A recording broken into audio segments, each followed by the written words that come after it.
शुरुआत में ये कुछ खास नहीं था, मतलब हाथ और पैर अलग अलग जगह पर थे और उसका सिर नीचे देखने की जगह पर ऊपर देख रहा था। और एक दिन वो एक अलग कमरे में था। हो सकता है तुम्हारे फ्लैट की चाबी किसी के पास हो और वो तुम्हारे साथ मजाक कर रहे हो।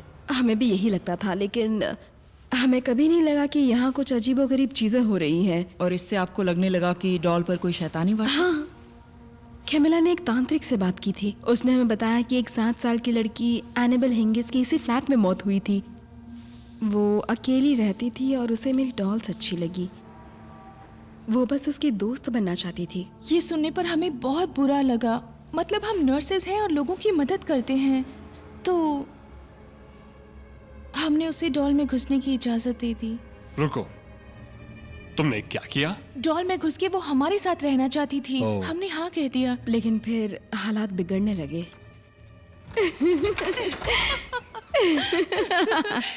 क्या हुआ?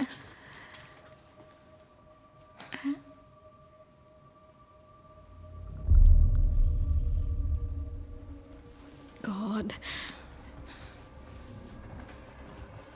घर आने पर वो पैसेज में बैठी हुई थी, जबकि हम उसे स्टोर रूम में छोड़ के गए थे।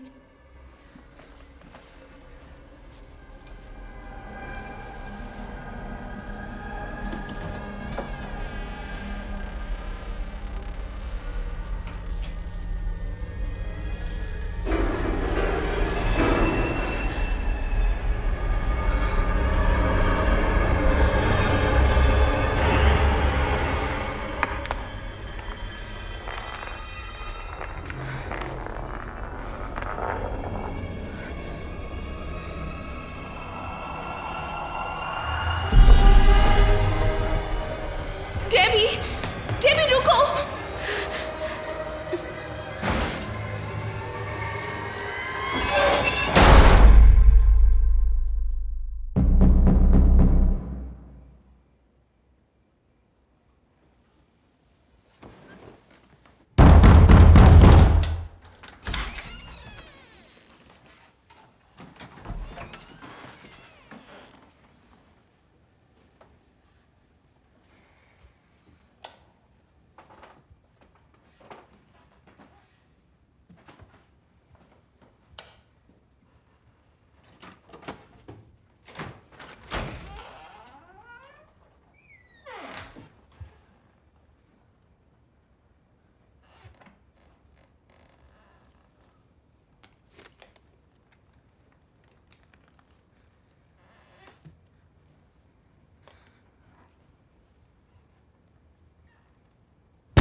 हमारी रूह कांप गई थी। हमें समझ नहीं आ रहा था कि क्या हो रहा है।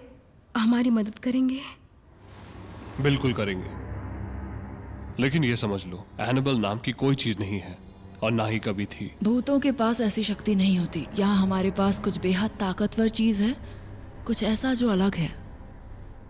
इस डॉल को इजाजत देना एक बड़ी गलती थी। इसके जरिए इंसानी आत्मा ने तुम्हें चकमा दिया। तुमने उसे अपनी जिंदगी से खेलने की इजाजत दी है। आपका मतलब क्या है? तुमने ऐसी चीज को न्योता दिया जो कभी इंसानी रूप में यहां नहीं आई। ये एक शैतान है। तो डॉल पर कभी कोई वश नहीं हुआ था? नहीं, उसे एक जरिए की तरह इस्तेमाल किया। उसे इस तरह दिखाया गया कि उस पे वश हुआ है। शैतानी आत्माएं चीजों पर वश नहीं करती, इंसानों पर करती हैं। वो तुम्हारे अंदर जाना चाहती थी।